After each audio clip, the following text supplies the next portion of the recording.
Hey, welcome to episode 225. 225 of Awkwardly Awesome Podcast. I'm your host, Jason, and Freeman, and this episode is entitled Those Who Are Next. Those Who Are Next. As a man who's almost 50, who doesn't have kids, I don't always think about empowering the next generation. I think about it, but I don't think about it in the same personal way that a parent does as someone who has kids. But my guest today has kids, has been immensely successful, and thinks about this question so much. I'm very excited to learn from him and for you to learn from him. I hope you enjoy the show. I'll introduce him in a minute, but first this.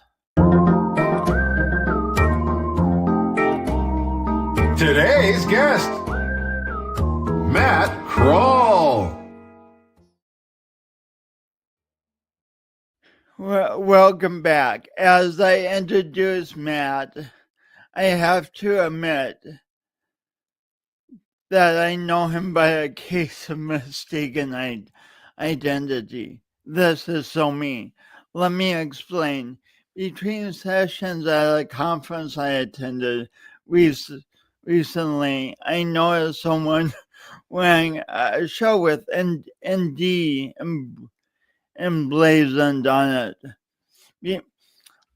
Being from South Dakota, my mind instantaneously thought it was initials of a northern counterpart. So I approached and asked, "Did you go to North Dakota? The show where we play." "No, I went to Notre Dame." Despite my incorrect assumption, Matt and I talked for a few minutes, and I learned that not only did he attend Notre Dame, but he played defensive line on the 1988 championship football team. Then he said that he's currently developing a personal and professional growth app with a business partner. I'm fascinated by the extraordinary,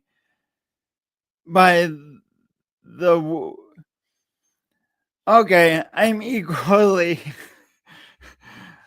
okay. I'm learning to read this morning. Bear with me. I'm equally fascinated by the world of personal development, so I very quickly knew I wanted to have Matt on the show. Without further ado, please welcome Matt Krall. Welcome, sir. Morning. Thank you for having me. Thanks for being here. Should we jump right in? Let's do it. So in third grade, your family moved to Texas. Where were you living before that? We were living in Connecticut. How did the move come about? That's a drastic change. Yeah, my dad worked for a telephone company called GTE, which is no longer in existence. They've merged with AT&T. So they moved their corporate headquarters from Stamford, Connecticut, down to Las Colinas, which is right outside of Dallas. GTE.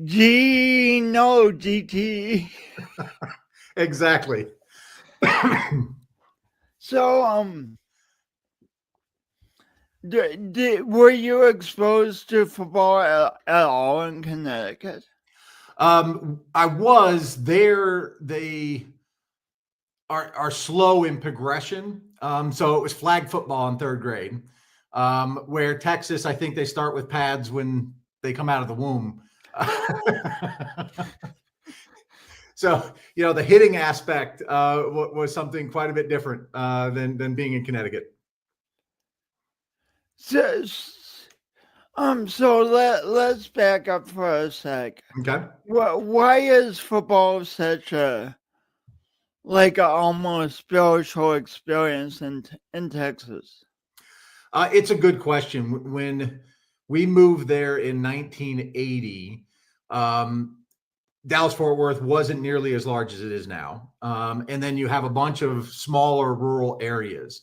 And in the culture of Texas, you could read it in Friday Night Lights. It was the thing to do on Friday nights. So it wasn't unusual to have 10, 15, 20,000 people coming out to football games. And that in and of itself is a unique experience. For the people, it's it's your time to catch up with people and socialize and that kind of stuff while watching what is the state's national sport. So it's like a combination between all meeting at a restaurant, all meeting at a Starbucks, and getting to watch football and cheer for your team. Absolutely. Right. So you're sitting in the stands. It's next to the same people you see each and every week at the games. And then the product on the field is pretty remarkable, just given the number of athletes that they have in the state. So how does a third grader adjust to going from playing flag football, which sounds fairly comfortable, to getting hit, which sounds anything but comfortable? It's a bit of a culture shock for two reasons. One, kids in Texas tend to be a little bit larger, and I was not a large person in third grade, frankly, all the way through junior high. And it's a bit trial by fire. So one thing that I could do at a young age is throw a football pretty good distance. So our coach had this great idea of, hey, let's do a shotgun play, put Matt in the backfield, and throw it deep to one of our wide receivers. And the first play I did that, actually one of my close friends played defensive end. He hit me so hard, it knocked the air out of me, right? So you get that anxiety feeling that you can't breathe and all that other kind of stuff. I try generally to avoid having that feeling. But yeah, that was my first experience of like, holy cow, this is like real. But you just have to keep back and go trying, right? I'm not one who quits on anything. So it's a matter of, hey, great, knowing my skills, knowing what I could do. How can I have the biggest impact for the team? So this is a huge intersection here, because some kids were metaphorically get hit once and say, "Oh, football is not for me. I'm going into basketball or soccer or something." How do we instill in young people the idea that to do the things they want to do, they're going to need to keep going back and trying and practicing? Yeah, I think in kids sports, a lot of it has to do with the coach. Now our coach was very, very focused on ensuring that you focus on your best, right? Not perfection. It's about progress, right? Are you making that incremental step and getting better? And I think there are some coaches in Little League today that are focused just on winning. And winning is important. It's part of the game. It's part of what fuels the motivation to keep going. But it's not the only thing. And it shouldn't be necessarily the core thing. So I think it's encouraging kids to keep trying, right? Because let's be honest, no one is good at something the first time you do it. At least I have found that not true in my life, right? And if you don't keep trying and keep improving and focusing on what progress you're making, you can get disenfranchised really quickly and opt out. Right. So my dad had this fun rule of, hey, look, you're only going to play one sport at a time, and you're going to finish the season in that sport, regardless of what happens. So your dad sort of instilled in you the idea that you persevere at least for a season. Yeah, that's the rules he had. Now, my dad is one of my personal heroes. He grew up in Spokane, Washington. He lost his dad due to a heart attack when he was 13. Oh, wow. What an age. Yeah. But the amazing thing, he had to quit school because his mom didn't have a whole lot of marketable skills. So at 13, he quit school to help put his brother through college, his sister through school. And it was about a year and a half that he wasn't going to school at the age of 13. He was working, raising rabbits, doing whatever he could to make money for the family. And fortunately, the priests at Gonzaga has a college in Spokane. They also have a high school. Caught him doing his work, not going to school. So effectively, they offered him a scholarship to Gonzaga and allowed him to work in some of the for-profit businesses that the high school had in order to raise money for the church and the school. So very, very fortunate. But he lived a tough life growing up, and he knew that you had to persevere, largely just because of the situation he was in. His level of maturity and rising to the occasion when he was 13 sounds epic. I also love the kindness that the priest extended by noticing the thing, and not only noticing it, but by helping your dad find a solution that was a win-win. I mean, yeah, he just didn't give your dad a handout, but he gave him a way to succeed. We are not living this life alone, right? The sole purpose, whether you're that much of a religious person or want society to be better, we have to realize we have to do it together, right? Which is part of the purpose of the phrase, though, raising up those who are next. That's what life is about.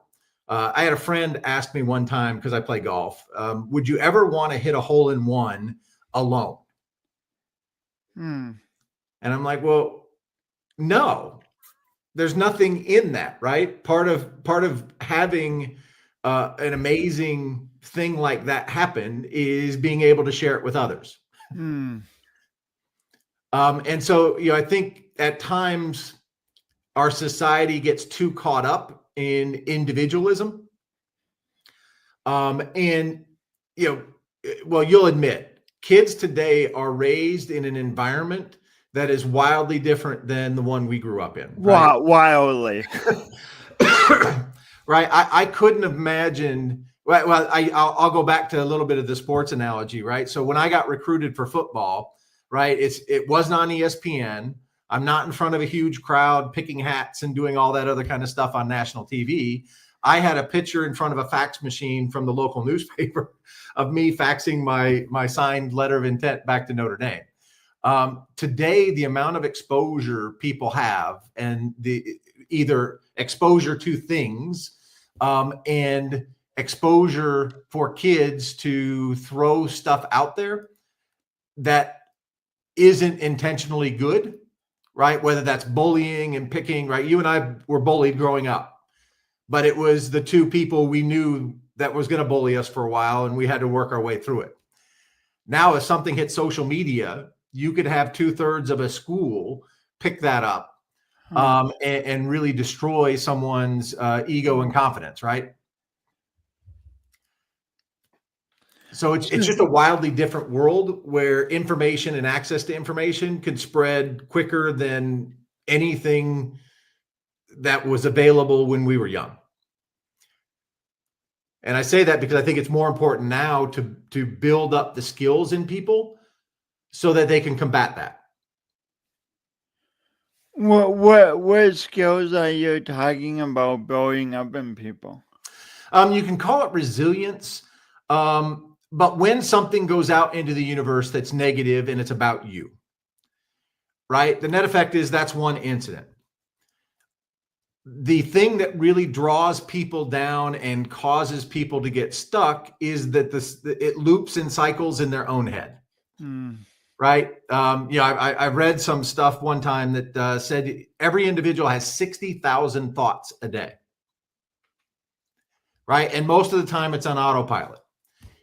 If it is a negative loop, right, that one incident that someone called you something you didn't like yesterday, if that loops in your head the next day, that's 60,000 times you're being told that. And the Talk more about reinforcement. Unbelievable, right? It's the best marketing machine in the world. Wow, I've never thought of it that way. It's the best marketing machine in the world. Unfortunately, it can run, if you let it run on autopilot, most of the time, it'll be negative. Yeah. Now, the nice thing is you can rewire your brain as you have those thoughts, you can work to reframe those thoughts. Some people say that it has to be done in 5 seconds. Mel Robbins has a book, The 5-Second Rule, or up to 90 seconds that you need to reframe that in order to get your brain on a different track. But that is a skill that has to be learned and actively used on a regular basis. Did you learn? Did you start? Maybe it wasn't called reframing, but did you start learning that skill playing football in any way? I didn't. Well, you inherently pick stuff up as you go, right? So you have coaches telling you different things. Barry Alvarez was the defensive coordinator at Notre Dame, and there were times I got onto the field and failed miserably. And would go back to the sidelines and he'd be like, look, that's not your fault. That's my fault. I put you in a situation where physically you weren't ready to perform well. Right. So that's on me. Get that out of your head, move on, and be ready the next time you go in. Where it really hit home is I played baseball as well at Notre Dame and went on to play minor league baseball for a number of years.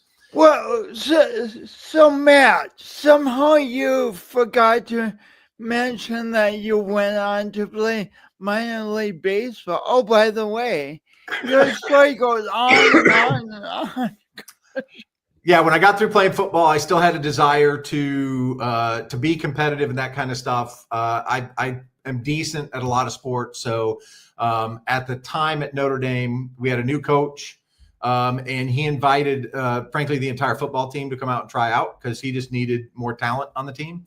And there were 7 of us that did that.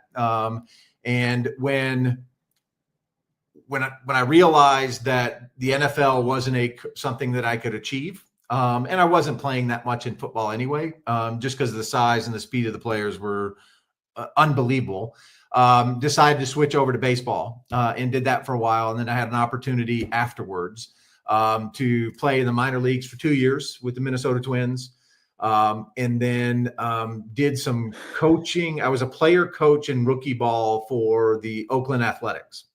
And I bring this up because I had some time to spend with Tony La Russa, who was the coach of the Oakland Athletics at the time, and an amazing individual who thought well, and still today, I'm sure believes that baseball is the most dynamic sport out there. And part of it is the pace of play. So, when you go up to bat and you are in an opposing team's stadium, you'll be amazed at how many negative thoughts come out of the stands, right? In a variety of different ways, in a variety of different language. And then not always, should we say, put in a politically correct way when they come out of the stands. Oh, no. I remember going to bat one time. It was actually at the University of Texas, and I was large then, right? I was coming off a football season where I was 290 pounds. I was trying to lose weight, so on and so forth, to get in baseball playing shape. And someone, I get up to bat, someone from the stands yells, "Hey, fatty, that isn't a plate you can eat off of." Now, in all reality, that was kind of funny. So I had to back out and snicker and laugh. But Tony's point is that in baseball, not necessarily through to your performance, but due to the connectivity with the fans, that you really, really have to focus on refocusing your mind to tune that out. And you have seconds to do this refocus. You don't have like 2 hours to process it and like let it go. You have seconds. How do you reorient in just seconds? The way I would do it is largely you stay focused on what you need to do, either fundamentally or mentally, to be successful in that situation, right? So if it's a situation where there's a runner at second and you need to move him over, you're thinking fundamentally, I need to get a pitch on the outside of the part of the plate that I can drive the other way, hit behind the runner to advance the runner. So in actuality, you have a fairly simple thing that you need. I mean, it's athletically hard, but you have a fairly simple thing that you are thinking of doing. You're not thinking of solving an algebra problem. You're thinking of a simple thing. And so if you focus on that, what happens? You just increase your propensity for success, right? And that is progress. The wonderful thing about baseball, and that I found so amazing, is you can fail 70% of the time and still become a Hall of Fame member, right? So if you bat 300, that's a phenomenal batting average, right? But realize you're failing 70% of the time.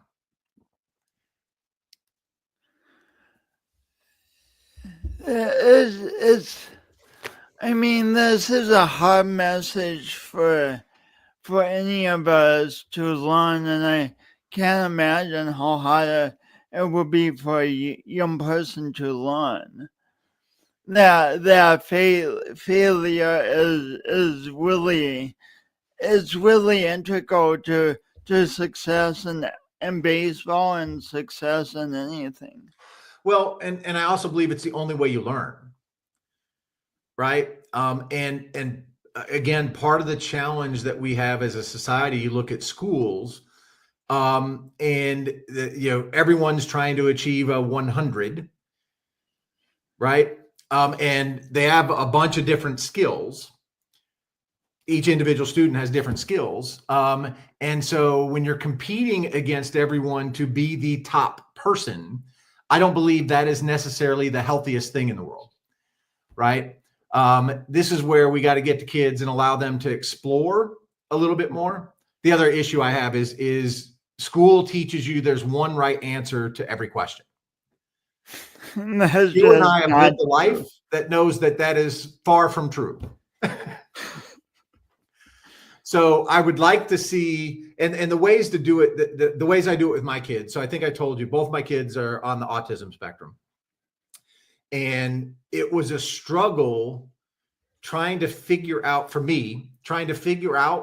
how to engage them in a way where they would truly engage, right? And it's because autistic kids learn differently than other kids. And so, once I started learning how to do that, the conversations that I tend to have with my kids are open-ended of, hey, this happened. What are 2 or 3 different ways you could have reacted differently? So you get them to thinking about, you get them brainstorming solutions for themselves. It has to be multiple different paths, right? So there's not one right answer for everything. And I think kids at times will say, well, Dad, what did I need to do? Well, what you would do in order to get through a situation is going to be different than what I would do. Right? So let's talk through, hey, what options did you have? Right? And so they'll go off and try those options. Sometimes they work, sometimes they don't. But that's by design, right? Because if they don't work, great. What did you learn from that? And how could you tweak your approach to get the response or get the result you wanted?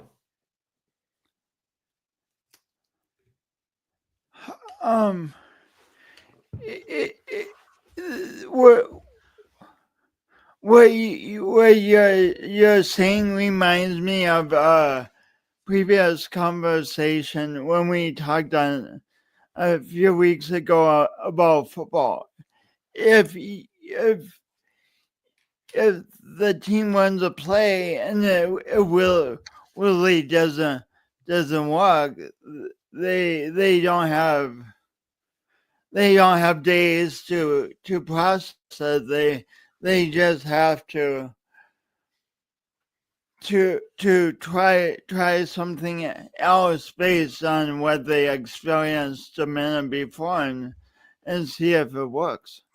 And that's largely why I was so drawn with sports, right? So at the end of the day, let's say you don't have success on a play, right? You have 30 seconds, 40 seconds, depending on what sport you're playing, to regalvanize, focus again, and try again.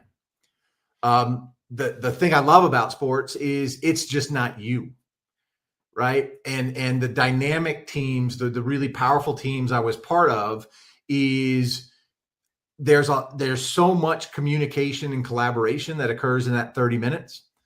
Where 30 seconds. 30 seconds, sorry. Yeah. 30 seconds. And it shows you the power of what people can get done together if they're focused on the same thing and they're focused on just doing better the next time out.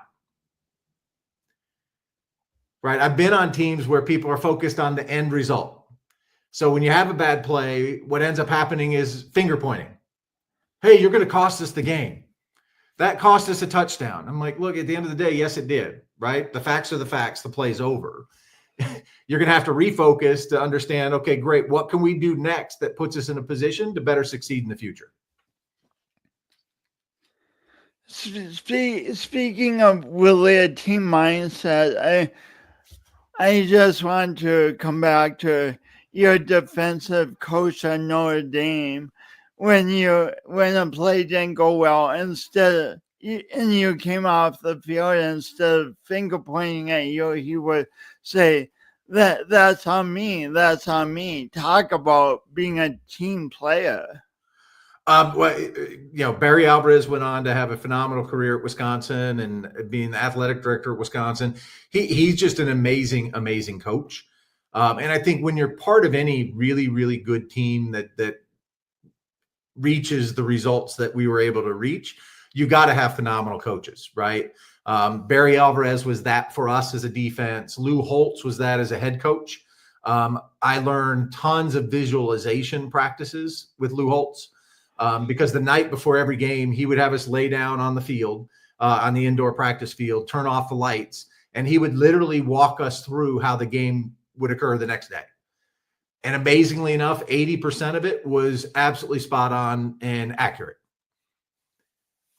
So in a lot of cases, he taught us the power of, hey, if you visualize this in your mind, it will go directionally the way that you're visualizing it. What else, Matt, can you say about visualization?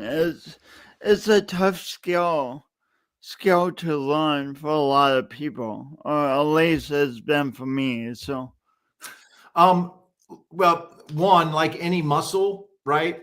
If you don't use it, it's going to atrophy, and then when you try and start again, it's just going to be real difficult, right? You learn that working out, right? You take a break of a couple of months working out. Next time you work out, the next day you are sore beyond belief. The same thing goes with training your brain in that regard. So building habits is about consistency and doing the thing, right? Right. Whatever doing the thing. Well, I say that because the thing might be different for you than it is for me. But what I would do is do some research on what works for you, and try it. Any of the practices I recommend to people, I say try it for a week. Write down on a piece of paper how you're feeling going into the week, and then after a full week, do the honest assessment in your head: what worked, what didn't. And the stuff that didn't work, try and find something else to fill that gap and tweak the approach ongoing.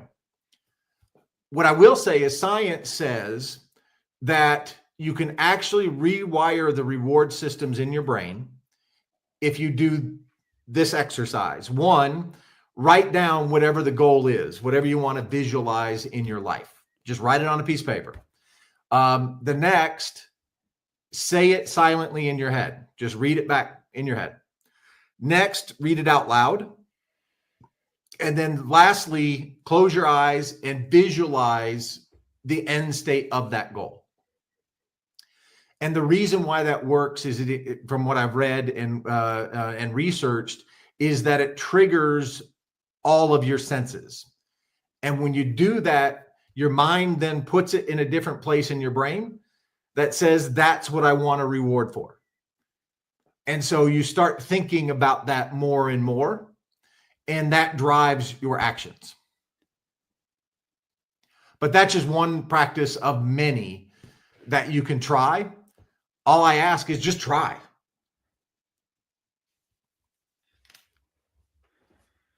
Well,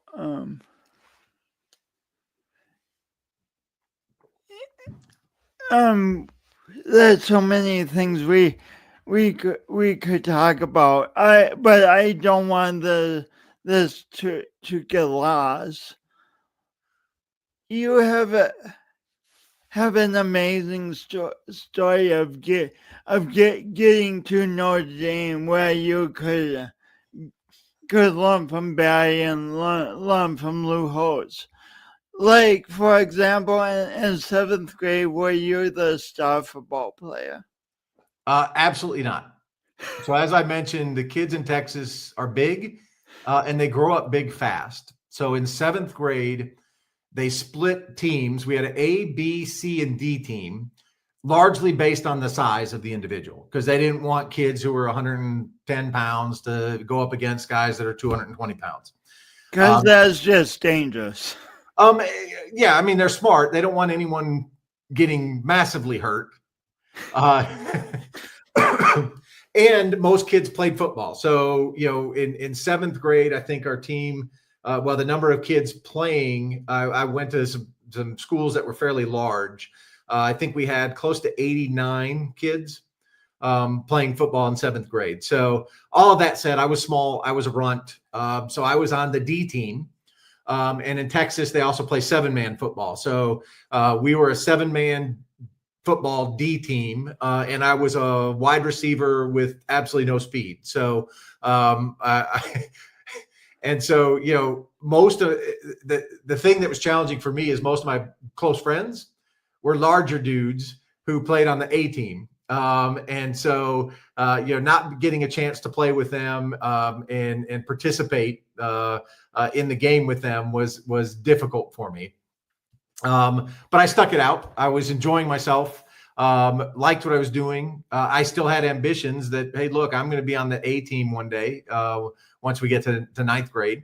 and really progress at that point in time.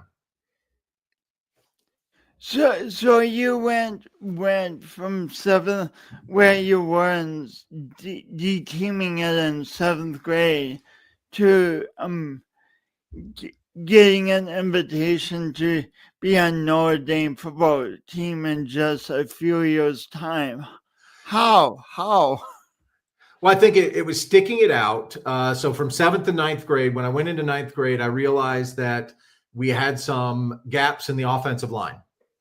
And so foundationally, I was good at blocking.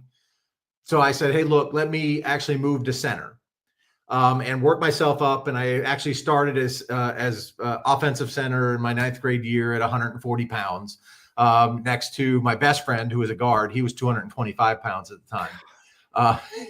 And then on defense, played a little bit of linebacker.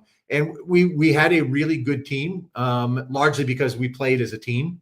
And we had some talent, but because we played more as a team than other high schools or other junior highs in the area, we end up with more success from a wins losses perspective.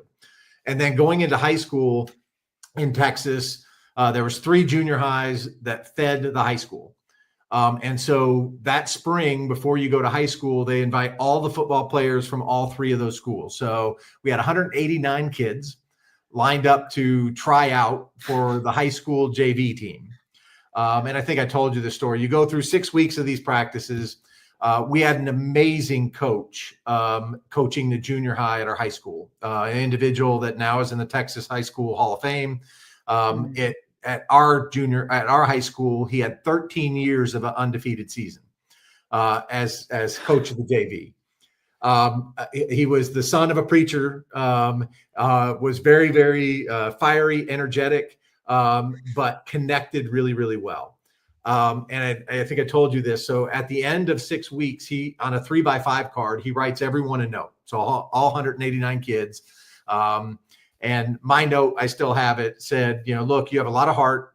You have a lot of guts. I wish some kids on the team that were bigger had the type of drive that you do. But you might want to consider other sports.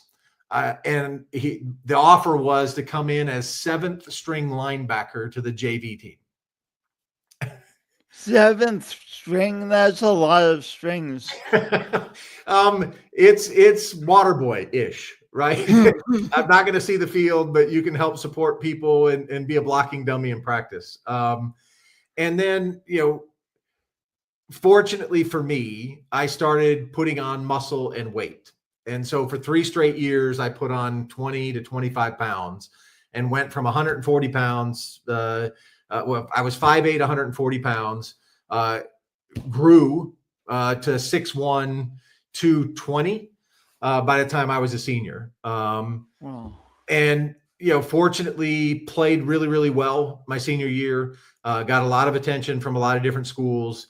I had my mind and heart set on going to Penn State because at the time it was linebacker U. My grandfather really, really loved Notre Dame as an Irish Catholic individual. And so, between all of that, made the decision to go to Notre Dame largely from a school perspective and a community perspective. Notre Dame is unique in a lot of different ways. Most people don't realize how small the school is, right? A student body is 8,000 students, right? In the middle of nowhere, Indiana, outside of Chicago. And the campus is small and it's really, really connected. There's no fraternities, no sororities, because they believe that causes fractions in the student body. Most of the things you do are around your dorm. They didn't have athletic dorms, so they didn't carve out athletes separate from the student body. And so you're integrated much more in the school. And that carries through to the alumni and the alumni network post. And it's just a phenomenal experience. For me, it was the right school by far. So, and it provided me an opportunity to play for a phenomenal football university. Did your grandpa get to see your team win the championship? Unfortunately, he did not. Oh. Life has its way. But he has I buried my championship ring with him in Spokane because without him, I probably would have made a suboptimal choice of going to Penn State. Who knows where that would have taken me? Well, so then your success in football led you to have great drive in the banking industry, and you reached great success in the banking industry, and I mean, I'm just glossing over. I'm sure there's hundreds of stories in your banking career, but now you're focused on thinking about the next generation and empowering them. How are you doing that? Yeah, so I would say I've always focused on that. Right, I was a big brother, big sister for 19 years. I had 12 little brothers through that program. Through work, was constantly working with folks to help them progress through their careers and whatever that meant to them. The challenge for me is in businesses, depending on the size of the business, the level of impact that you can have is always limited to some degree, right? With the folks that you interact with, so on and so forth. Some of the practices that I would train and teach people through my career, it was always really hard for folks to put it into a practice so that it would become a behavior, right? So I've always been somewhat obsessed with the question of how do some people evolve, grow, and learn while others just stay stuck? It's a big question. Yeah. And so, everything came to alignment when I started doing some personal growth studying on smart apps, smartphones, and seeing how much a smartphone can change a human behavior. Right? The fact that it hits endorphins in your brain, that today, I read this the other day, that people under the age of 25 are spending more time on their smartphones every day than they are sleeping. Right? I'm sure they don't wake up in the morning thinking that, but it has a powerful impact on how it shapes your day and how it shapes your thought patterns. So that can change a young person's behavior? It changes everyone's behavior. Okay. Right. So my question to you, Jason, is if I were to take that phone away from you for a day, would you feel it? And my answer is definitely yes. Yeah. There's one study from Stanford University that shows that people who forget their phone, let's say you left it at home, yeah, the physical impact to them is that their blood pressure goes up by about 40% until they get back to the phone proximity. So these phones save lives. Well, I don't know if they save lives. Yeah, I see an opportunity to actually start leveraging the phones for a better purpose. So your thought is everyone's going to have phones anyway. So Yes. Why not leverage them for a better purpose? It's the perfect tool that can be there as a companion as people walk this path to change their behaviors, to incorporate more success behaviors. So what's the idea of the app you are creating? So the app we are creating walks people through a progression of self-learning and then building exercises toward the person they want to become. Right? So the first exercise we do is called the personal inventory, where the individual rates, actually puts a number on a page to how they feel about 8 different dimensions of their life. right? And what that does is it triggers of, wow, I didn't realize that I'm only a 6 out of 10 in this area. I want to be better, right? It then walks them through an exercise that says, okay, great, you're a 6 today. What would it take to be a 10 3 months from now? Right? They write down a bunch of their thoughts and activities in that. And all of this is accompanied by videos, webinars, and other things that we'll do with folks. And then it walks them through, great, what actions do you need to do daily that progresses you along the path to take you from a 6 to a 10? So it becomes not just an intention, not just a good idea. It becomes daily trying, daily actions, daily iterations. Yep. And the power of it is it's yours. I'm not telling you what your goals should be. Society shouldn't be telling you what your goals to be. It's yours. So it's your own personal platform towards that. And then the power of a mobile app is I can send you texts every day. Hey, Jason, just checking in. Did you read that article you need to read today? Or whatever the action is. We also pair it with communities. So in today's world, hopefully people are beginning to realize that you cannot be successful without others. Unfortunately, most of the community tools available to folks like Facebook, Instagram, all the ones out there, I think have the capability for someone to create an intentional community for the purpose of support and good news and encouragement and all that other kind of stuff.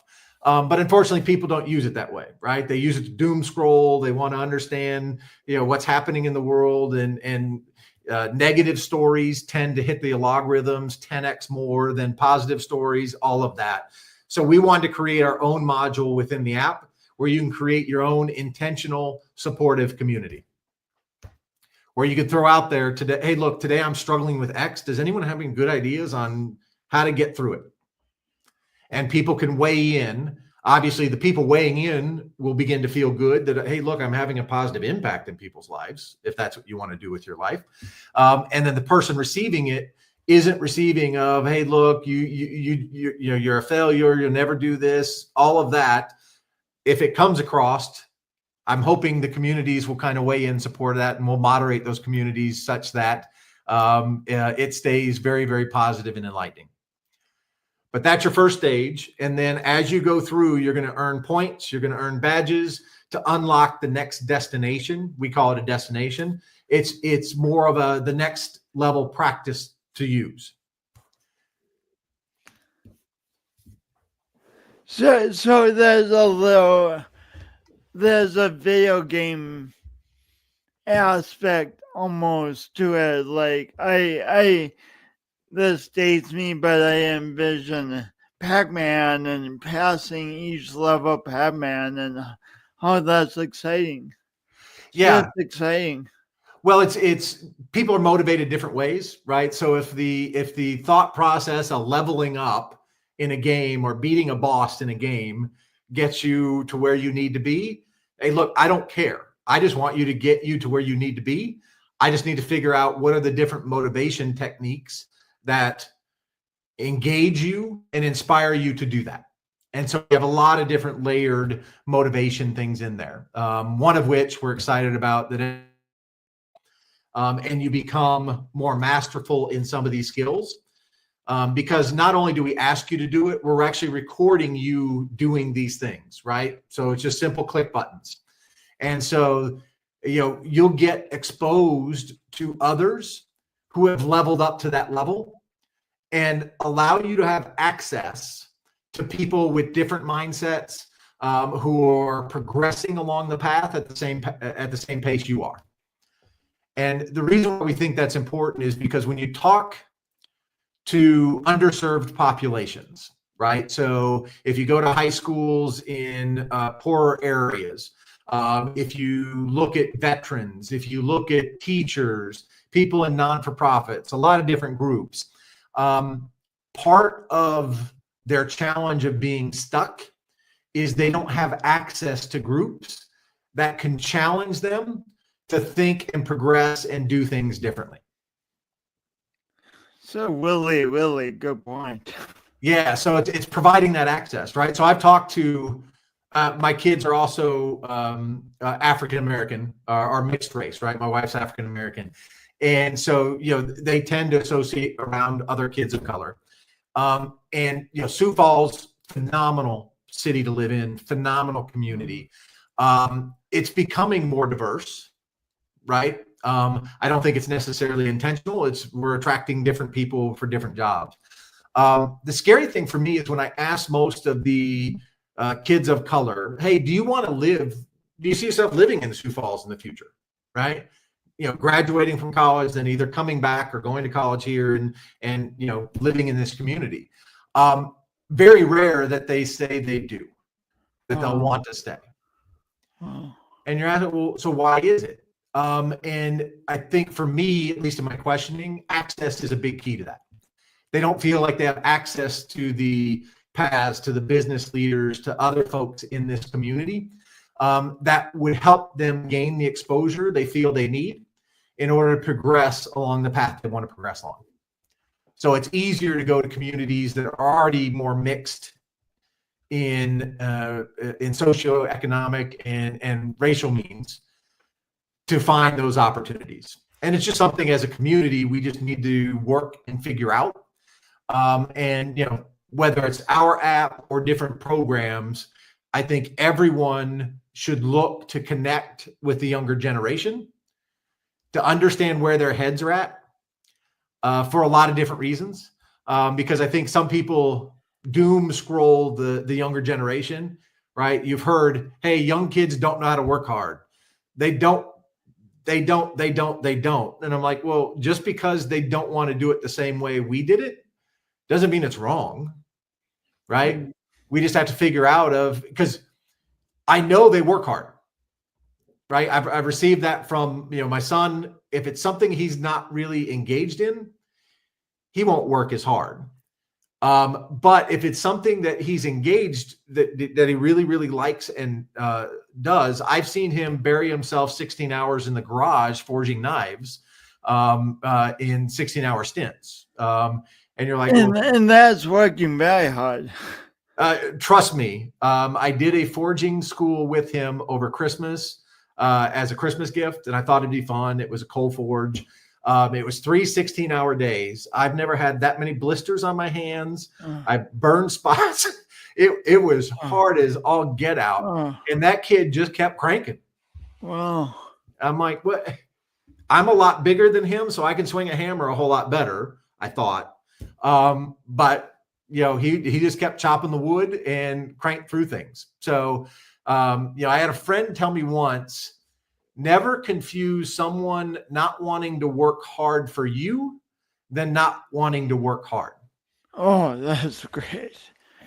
It's great. Which really, really hit me you're right. Versus saying the problem is them, a lot of it, the opportunity is ours. We just have to figure out how to make the most of it. How does a city like Sioux Falls start to solve the problem you're talking about and create more opportunities for people of different races and nationalities to stay as adults? I wish I could say I had the answer. I don't know if any city has the answer, right? So let's all admit the playbook doesn't exist. I think it's more trying a lot of different things, some newer, more innovative things to try. Just like I said in your own personal behavior, try it, right? Put some metrics to it to say, hey, look, at the end of this, I'd want to see A, B, C, and D. Make it quantifiable, because one of the challenges, if it's not quantifiable, it'll always be in the feel good area. And when you're working on things that are meaningful, like homelessness, other things in this city, and you're doing activities, it'll always feel good, right? The intention is right. You have to get to the point, is it producing the results we need? Which is the second elevated question. So I would say that we just need to keep progressing and challenging ourselves to do different and better. So one idea I have is, hey, we have a Better Business Bureau, City Council, a lot of different, Forward Sioux Falls groups, a lot of groups that are thinking about what this city needs 10, 20, 30 years from now.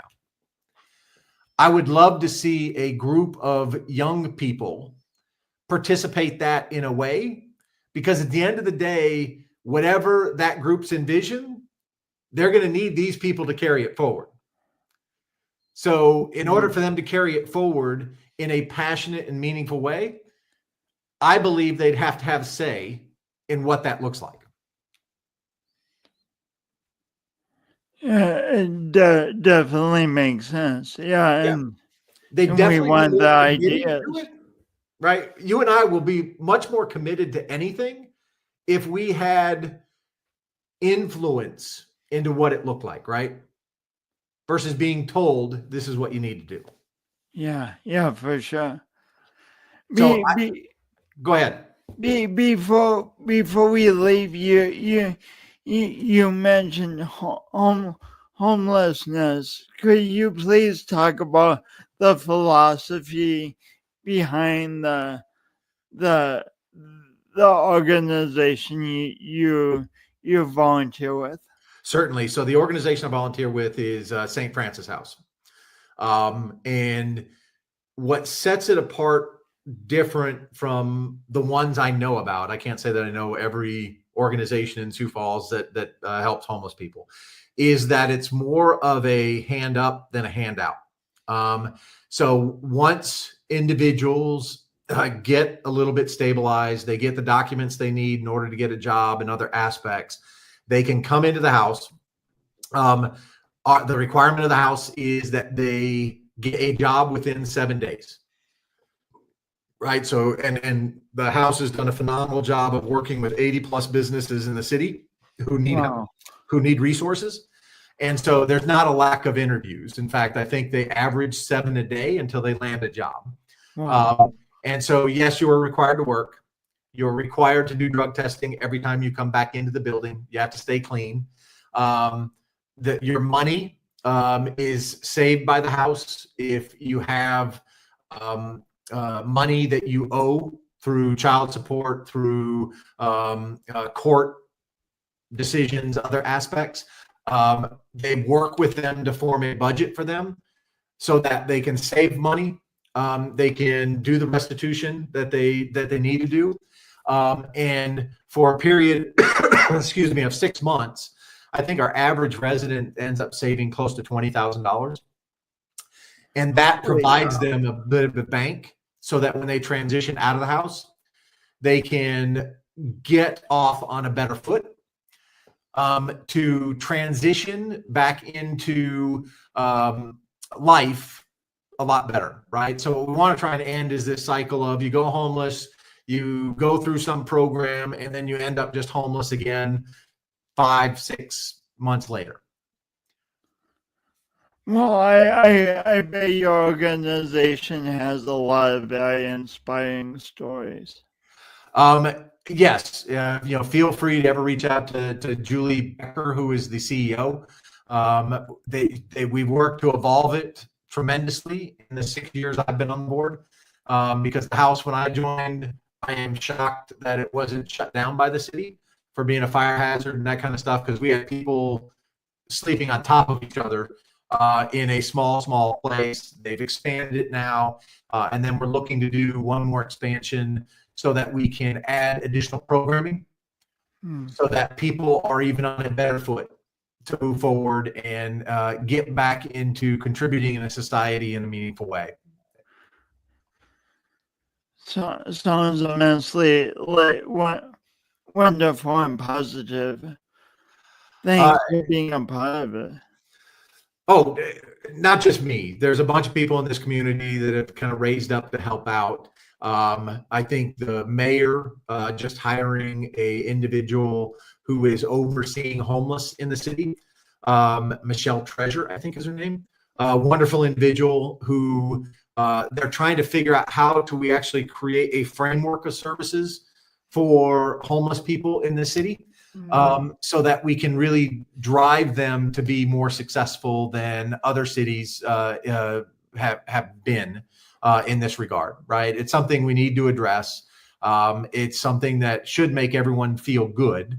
You can't ignore it, right? You can put up signs downtown that says stop panhandling and all that other kind of stuff.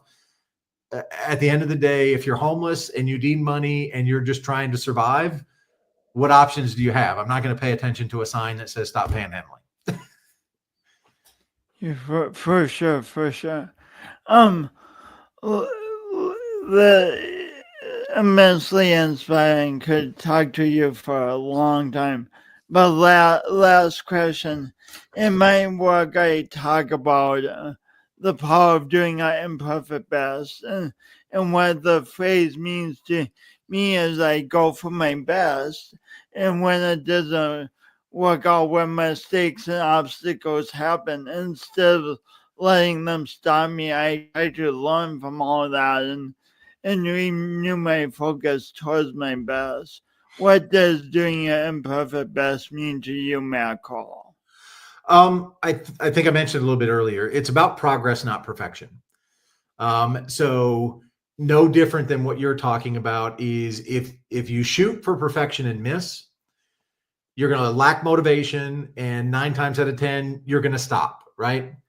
If it's about progress, the net effect is I can find a win in anything I do each and every day, right? Even if it's, hey, I was able to not eat the French fries at dinner the other night because I want to be eating more healthy. I had the burger with the cheese, with the bacon and everything else, but I stopped at the French fries. That's a win, right? And it's forming that mindset to recognize the small things, because it's in the small things where growth really happens. And so to recognize that you're making progress, and to your point, learning from it, and most importantly, acting on it on a go-forward basis. Anytime you feel yourself not acting, you have to challenge yourself, dude, you're stuck. Anytime you feel yourself not acting, you need to challenge yourself, dude, you're stuck. Yeah. It's amazing. Thank you so much for your time, Matt. Thanks for being who you are. Thanks for your stories. Thanks for your drive. Thanks for your vision. Thanks for putting it all into action. Thank you for creating an amazing podcast. You're welcome. I love it. And thanks to all of you for tuning in. Please tune in next week for another awkwardly awesome podcast conversation with a great guest. Have a good day.